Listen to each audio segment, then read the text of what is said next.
Capítulo 9. A celebração da Páscoa.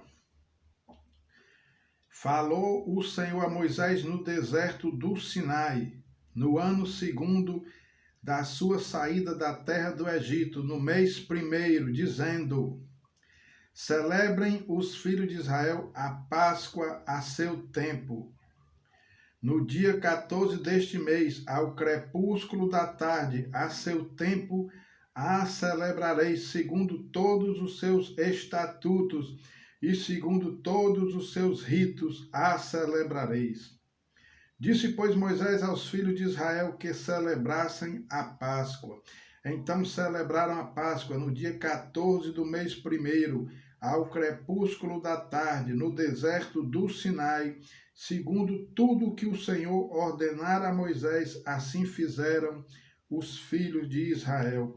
Houve alguns que se acharam imundos por terem tocado o cadáver de um homem, de maneira que não puderam celebrar a Páscoa naquele dia. Por isso, chegando-se perante Moisés e Arão, disseram-lhes: Estamos imundos por termos tocado o cadáver de um homem, porque havemos de ser privados de apresentar a oferta do Senhor a seu tempo, no meio dos filhos de Israel. Respondeu-lhes Moisés: Esperai e ouvirei o que o Senhor vos ordenará. Então disse o Senhor a Moisés: Fala aos filhos de Israel, dizendo: Quando alguém entre vós ou entre as vossas gerações achar-se imundo por causa de um morto, ou se achar em jornada longe de vós, contudo ainda celebrará a Páscoa ao Senhor. No mês segundo, no dia 14, no crepúsculo da tarde, a celebração com pães asmos e ervas amargas a comerão. Dela nada deixarão até pela manhã.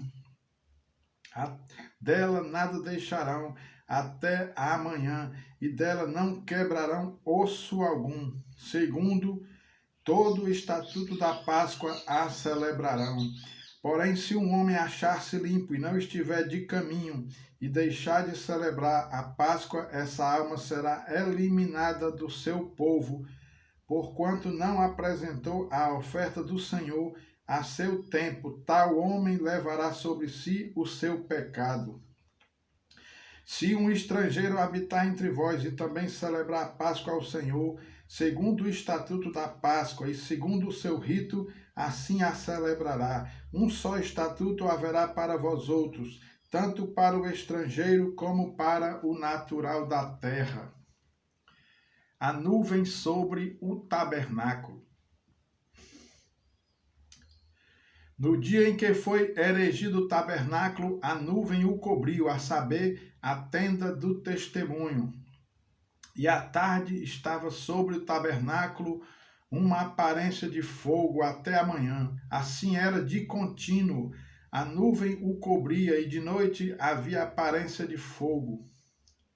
Quando a nuvem se erguia de sobre a tenda, os filhos de Israel se punham em marcha, e no lugar onde a nuvem parava, aí os filhos de Israel se acampavam.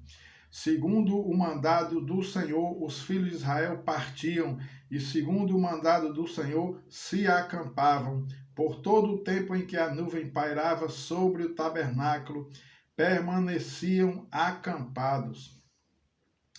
Quando a nuvem se detinha muitos dias sobre o tabernáculo, então os filhos de Israel cumpriam a ordem do Senhor e não partiam.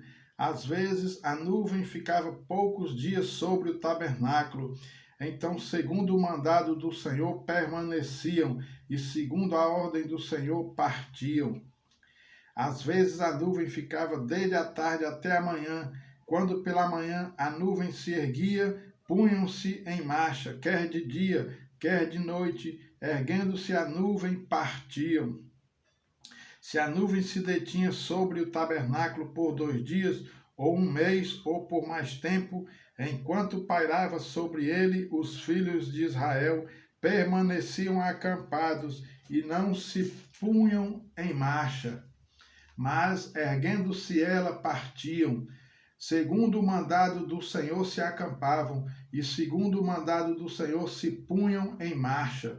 cumpriam o seu dever para com o Senhor, segundo a ordem do Senhor, por intermédio de Moisés.